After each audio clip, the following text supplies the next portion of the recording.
Bonsoir et bienvenue dans cette nouvelle édition du Journal des Sports. Avec nous, le club du Saint-André Pieds-Points. Avec eux, nous évoquerons le gala de Kawan organisé samedi soir au complexe Bianchi à Saint-André-les-Vergers. Auparavant, développons l'actualité de ce week-end sportif. Avec la 33e journée du championnat de France national, notamment, les Stacks recevaient Bayonne au stade de l'Aube. L'occasion pour les Troyens de distancer une fois de plus ses poursuivants.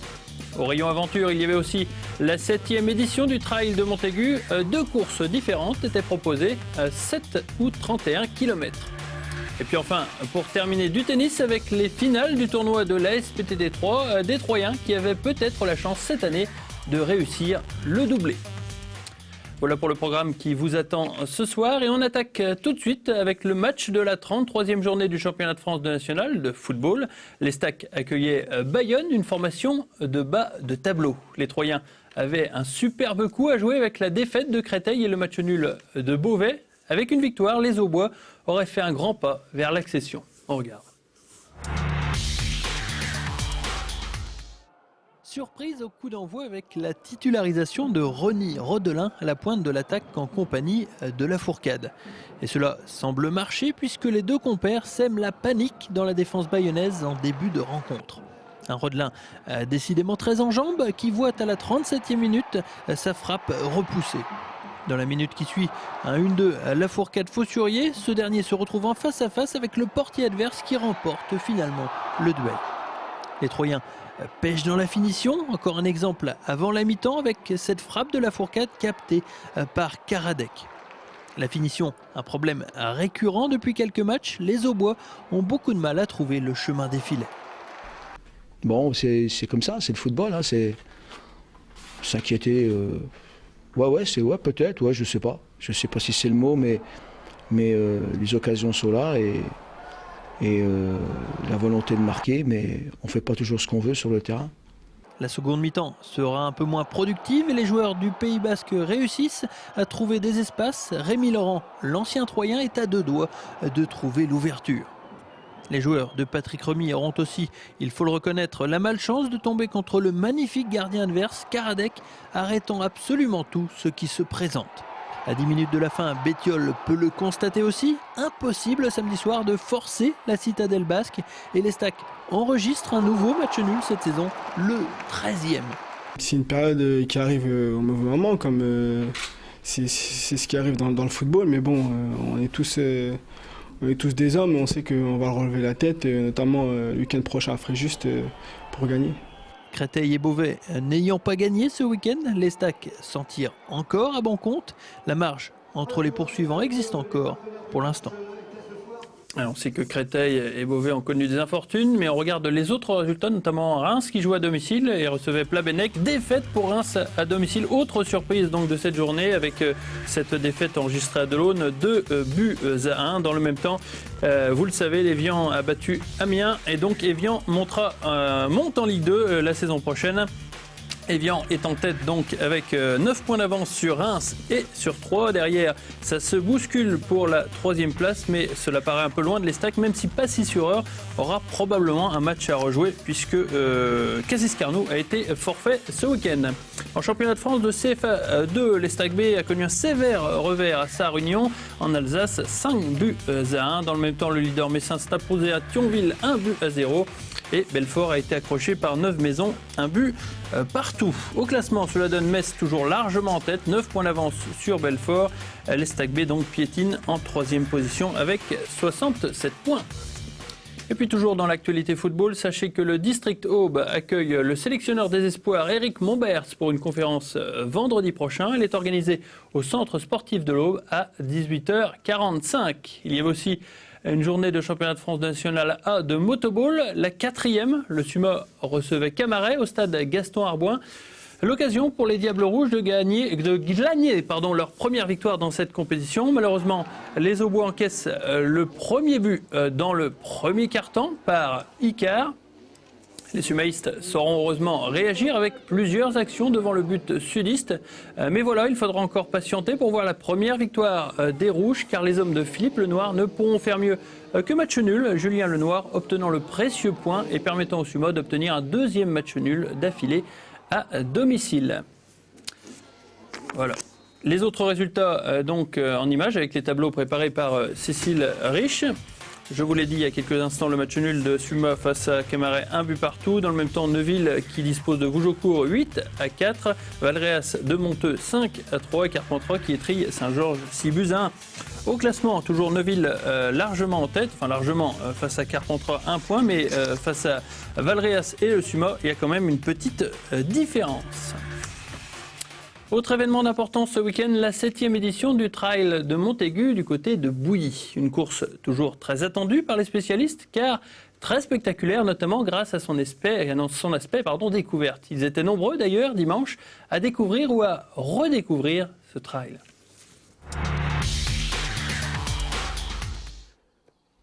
Pour cette 7e édition, le Trail de Montaigu a su entendre les desiderata des participants des éditions passées. Résultat, plus que 2 courses au programme avec une de 16 km et l'autre de 31. Une façon comme une autre de se rapprocher de l'esprit trail. Autre nouveauté, l'apparition de la marche nordique, discipline en plein développement qui consiste à céder 2 bâtons pour marcher. De plus, le TOS, club organisateur de ce trail, prêtait les fameux bâtons. Et je me suis dit, tiens, à Bouilly, il y a un trail avec une marche nordique de 10 km. Avec l'opportunité d'avoir des bâtons gratuitement, donc j'ai saisi l'opportunité, puis voilà. Une chose ne change pas en revanche sur ce trail de Montaigu, la dureté. Les coureurs ont beaucoup souffert sur les pentes du site de l'homme mort. Oh putain, c'est infernal. Oh la vache, il est dur cette année, hein. Les plus chevronnés ont bien évidemment survolé la course. Sébastien Michon, pour sa 2e course de l'année, enlève la mise sur ce 16 km. C'est la course sur laquelle je me suis arrêté l'année dernière pour blessure et je dirais que c'est un peu le signe de la résurrection pour moi et je suis assez content d'avoir couru aujourd'hui, assez prudemment encore. L'objectif étant de reprendre progressivement pour atteindre un bon niveau le plus rapidement possible.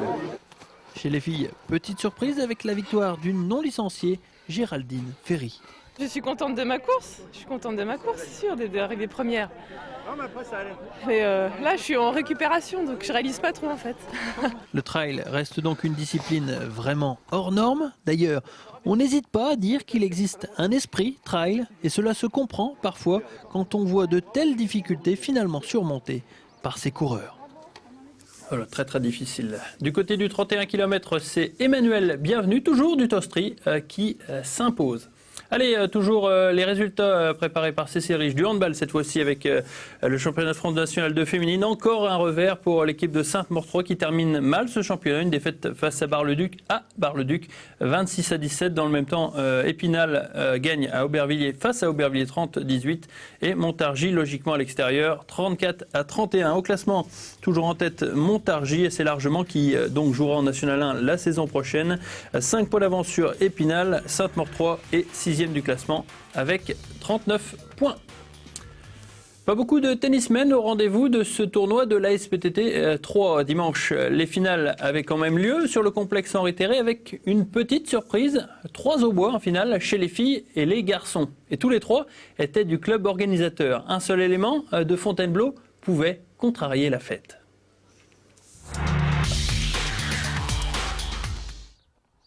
Épilogue du tournoi donc dimanche avec des finales à la portée des postiers puisque chez les filles, ce sont 2 filles du club qui se sont opposées, Marine Grandjean et Juliette Clément.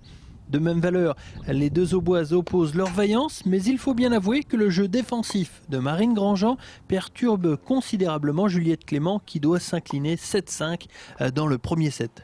Dans la deuxième manche, Juliette Clément accumulera les fautes directes et offrira donc le gain du tournoi à Marine Grandjean. Je pense que plus de fautes de sa part à elle, notamment à la volée. Donc c'est ça, je pense, qui m'a fait gagner. Chez les hommes, Sébastien Mouilleron était le représentant de l'ASPTT 3 face à un joueur de même classement, Julien Combe du TC Fontainebleau.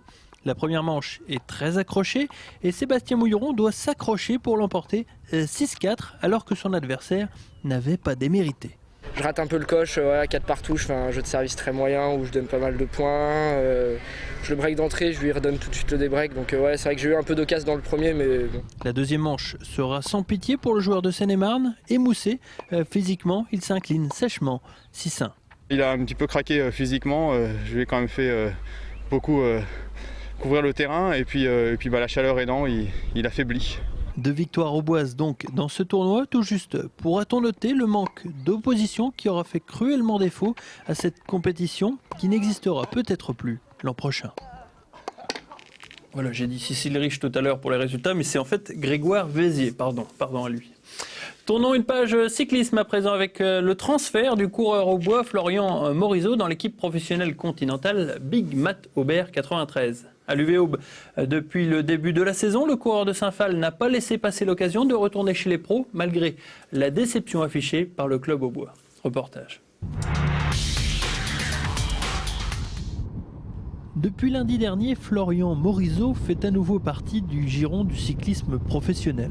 En signant dans l'équipe continentale Big Mat Aubert, l'Aubois revient à ses premières amours puisqu'il avait déjà évolué dans l'équipe francilienne durant 2 saisons. C'est évidemment une déception pour l'UVAube qui l'avait accueilli depuis la fin de son contrat avec Besson Chaussures Sojasun l'été dernier. Pas de soupe à la grimace chez le club centenaire, toutefois, les dirigeants savaient que leur coureur ne resterait pas longtemps sans contrat.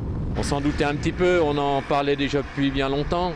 Dès les premiers contacts, quand on a su qu'il était prêt à signer chez nous, on se doutait un peu que s'il y a une équipe qui lui faisait un peu les yeux doux, il serait reparti. Puis c'est tout à fait logique.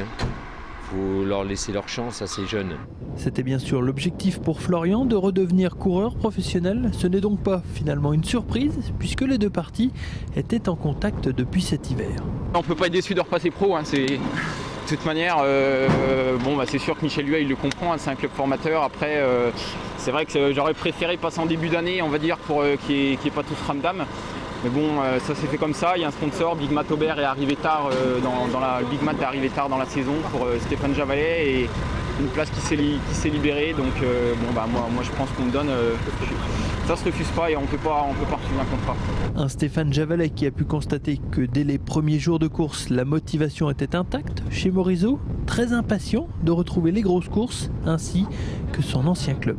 Ce que j'ai envie, c'est de voir un Florian comme j'ai vu hier au Grand Prix de Denain, rayonnant et tout simplement à l'arrivée au campeur, je lui dis content de revenir chez les pros. Il me dit non, je suis pas content, je suis content de revenir à Aubert. Florian Morizot aura en tout cas fait un joli cadeau d'adieu à son ancien club avec une victoire acquise au panache à Saint-Lié ainsi qu'une très belle perf au circuit des Ardennes le week-end dernier.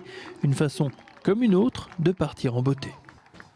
Allez, je vous l'ai dit au début, on accueille sur ce plateau les responsables et les boxeurs du Saint-André Pied-Point qui organisent le week-end prochain un nouveau gala de Kawan au complexe Bianchi. Bonsoir messieurs. Bonsoir David. Avec moi donc François Vertuo, le président du Saint-André Pied-Point et Fabien Rett, l'entraîneur en chef du club Dria.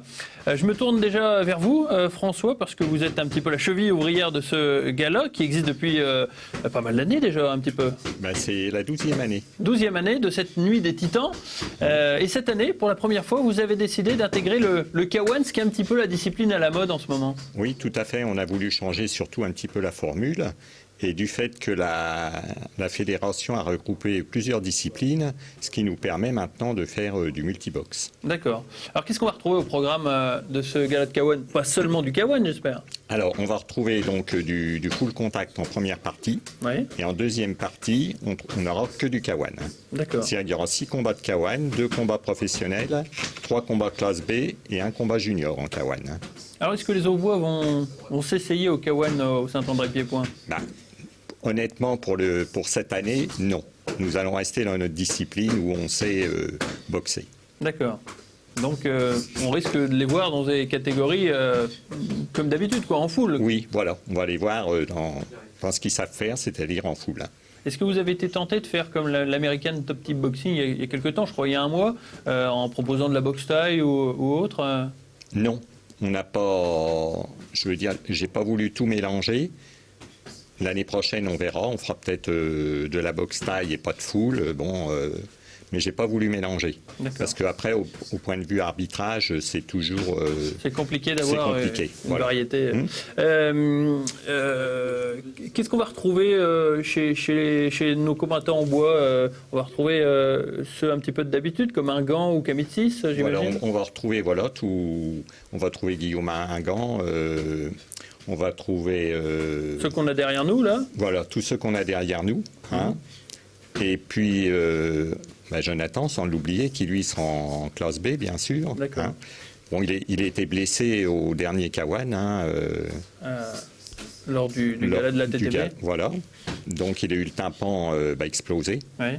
Donc là, il est en cours de guérison. On espère que le médecin va donner le feu vert pour notre gala. D'accord. Les têtes d'affiche qui ne seront pas du département, on a déjà une idée de leur palmarès Oui, tout à fait. Donc il y aura vraiment 2 combats avec des têtes d'affiche pro en classe A. Donc un combat poids lourd en K1 et un combat 70 kg. D'accord. Donc sachant que les garçons en 70 kg ont un palmarès impressionnant. Fabien, le Saint-André-Pied-Point a toujours évolué. Hein. Je me souviens que le tournoi poids lourd a fait 2 ou 3 ans d'affilée.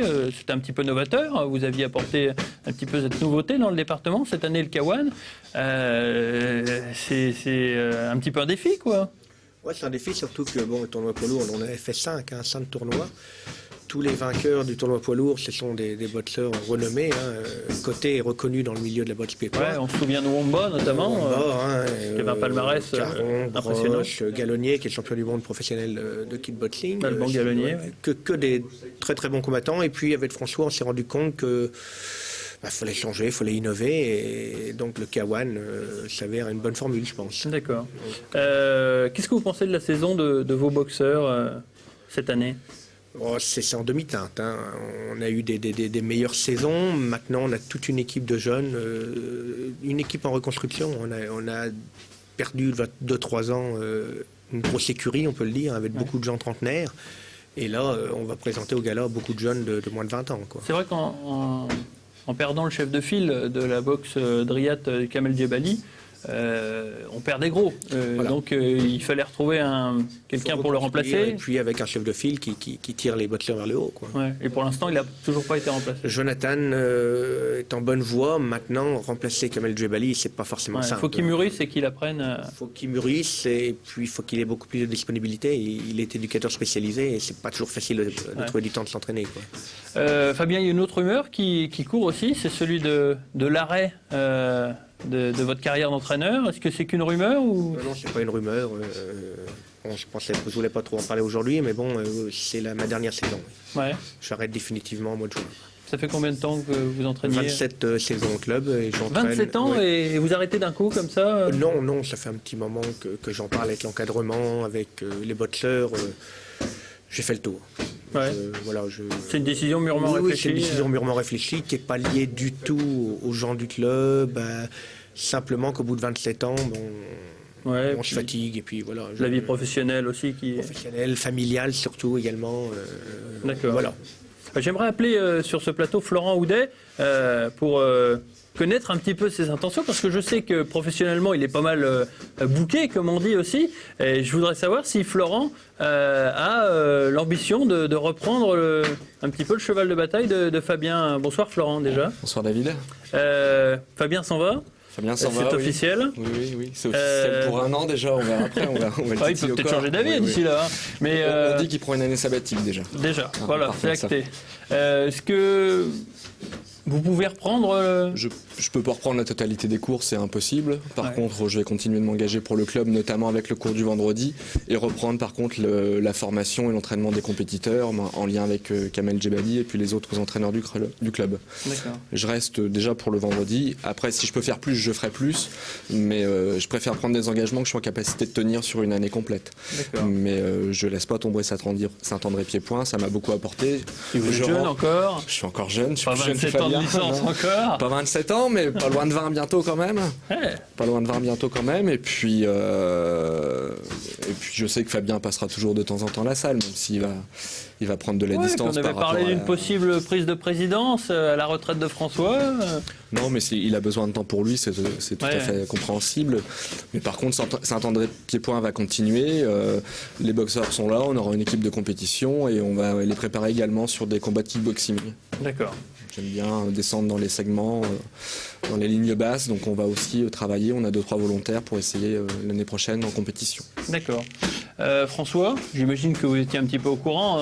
L'annonce de Fabien, c'est pas vraiment une surprise. Non, c'est pas une surprise. Ça fait un petit moment que. Qui vous en parle ? Voilà, qui m'en parle. On le raccroche tous les ans. Bon, cette fois-ci, la décision est prise.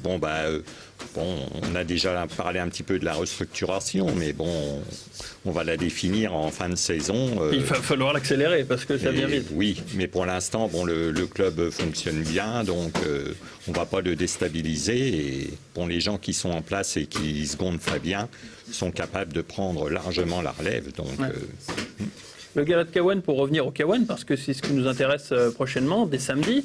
On a une idée à quelle heure ça pourrait finir ? Parce qu'il y a tellement de combats qu'on a l'impression que ça va durer toute la nuit. Il y a 14 combats au programme. Si tout le monde, si on n'a pas de temps mort entre les combats, si tout le monde enchaîne bien, moi je pense vers 1h du matin. Je lisais tout à l'heure les palmarès de certains combattants, c'est quand même assez impressionnant. Il y en a un qui est 10 fois champion de France de foule, 7 fois champion de France de kick. Vous n'avez pas invité des... Et il a 18 ans. N'importe qui. Et il a 18 ans. Oui. Donc ça veut dire qu'il a commencé très jeune. Il a commencé à 7 ans. Ouais. Et son frère, pareil. Il y a son frère. Les deux combattent à Saint-André. D'accord. Donc finalement, on peut s'attendre à de beaux combats et pourquoi pas du chaos dans l'air. Moi, je pense qu'il y aura du chaos dans l'air. Ouais. Certainement. Fabien, c'est inévitable. Fabien, vous opinez Moi, je pense qu'il y aura beaucoup plus de chaos qu'au tournoi poids lourd. Et c'est à peu près certain. Pourquoi ? Parce que c'est du kick. Il faut un vainqueur tout de suite. Dans le tournoi poids lourd, les gens se connaissent un peu plus. Ils gèrent. Oui. Ils gèrent pour aller au bout. Donc ils sentent s'ils sont dessus. S'ils sont dessus, ils ne forcent pas forcément. On s'en est rendu compte un petit peu avec les années. Ouais. Là, il faut un vainqueur. Et je suis convaincu que quand on voit les clients, ils ne vont pas se faire de cadeaux. Mais ça, je peux l'annoncer d'avance. Fabien, on définit l'interprétation du Caouenne. À quoi on a droit, à quoi on n'a pas droit ? Le Caouenne, ils sont en short, pieds nus. Ouais. Et ils travaillent dans les jambes. Ils ont le droit au coup de poing retourné et au coup de genou direct. Coup de genou ? Direct, sans saisie. D'accord. Pas de coup de coude ? Pas de coup de coude, coup de poing de retourné. Non plus, on va éviter. Et puis ce qui fait surtout la différence, c'est le fait de travailler dans les jambes. D'accord. Ok, merci Fabien. On rappelle la date et l'heure ? Alors la date, c'est le 24 avril. Oui. C'est à 19h15, complexe Jean Bianchi. Dès à 19h15. Dès 19h15, c'est l'ouverture. D'accord. Et 20h, début des 20h, combats. le début des combats. On commencera par la présentation à 20h. D'accord, merci beaucoup et on vous souhaite bonne chance donc pour samedi soir avec la nuit des Titans. Merci. Cette semaine, sur les bords du lac du Temple, l'équipe de Champagne-Ardenne, regroupant les catégories cadets, juniors et seniors, était en stage afin de préparer la Coupe de France Maïf qui se déroule le 1er mai prochain. Un stage qui se déroulait sous les yeux du directeur technique national de la Fédération française d'aviron, venu bien sûr voir les rameurs, mais aussi les installations auboises. Reportage. Les 1er et 2 mai prochains, sur le bassin de Bourges, évolueront les meilleures équipes régionales lors de la Coupe de France Maïf. Une compétition qui mettra aux prises des bateaux 4 de couple et 8 barrés dans les catégories cadets, juniors, seniors, masculins et féminines. Dans cette optique, la Ligue de Champagne-Ardenne organisait cette semaine un stage visant à souder les équipes de notre région. Une session qui a visiblement porté ses fruits puisque les formations champardonnaises semblent au point. Elles ont d'ailleurs été récompensées par la visite surprise du DTN de la Fédération française d'aviron, venu en observateur et visiblement séduit par la qualité des installations auboises. On vient découvrir un bassin ici qui m'a l'air d'être un bassin vraiment extraordinaire pour la pratique de l'aviron, et puis qu'on ne connaissait pas, qu'on nous avait signalé comme étant un excellent lieu d'entraînement. Et puis on vient aussi travailler avec le président de la Ligue et le cadre fédéral qui travaille sur la Ligue, sur les objectifs sportifs de la Ligue et l'accès vers le haut niveau pour les rameurs de Champagne-Ardenne. Toutefois, leur œil d'expert n'a pas manqué de voir que la QV 2010 manquait encore d'expérience. Pas encore de quoi rattraper leurs aînés médaillés olympiques, Bosquet ou Koval. Alors, Frédéric Koval ou Gilles Bosquet sont quand même des personnes qui sortent de l'ordinaire. Hein. Et actuellement, peut-être qu'il n'y en a pas actuellement, je ne sais pas, on va voir les prochains championnats des jeunes. Mais il y a un junior, au moins un de Reims, Emery, qui a un très bon potentiel. Ouais. Un Clément Emery présent lors de ce stage à Ozon-le-Temple et qui prépare ses prochains objectifs, les championnats de France, en attendant mieux. J'aimerais bien déjà rentrer en finale A et pouvoir accéder au championnat du monde junior à la fin de l'année. Avant toute chose, il faudra bien lancer cette saison en participant à cette fameuse Coupe de France, une sorte de test pour pas mal de nos champardonnais. Allez, l'agenda du week-end sportif du week-end prochain, donc, pour voir que ça commence dès le samedi 24 avril avec du basket, la Nationale 2, le match du maintien pour le Sainte-Savine Basket contre Furdenheim, c'est à 20h et c'est au gymnase Volbar. Et on en a parlé il y a quelques instants, le Gala de Caouane, c'est à 20h au complexe Bianchi à Saint-André-les-Vergers, début des combats à 20h. Le même soir, il y a un match de foot américain très très important pour les Pigards, puisque c'est le match du maintien, là aussi, contre les Salamandres. C'est à 20h et c'est au complexe Songis. Et puis enfin, pour terminer, il y a du motocross dimanche à partir de 9h. C'est au parcours de Gier-sur-Seine. Voilà, c'est la fin de ce journal. Je vous remercie de l'avoir suivi. Je vous donne rendez-vous la semaine prochaine pour un autre journal des sports. À très bientôt.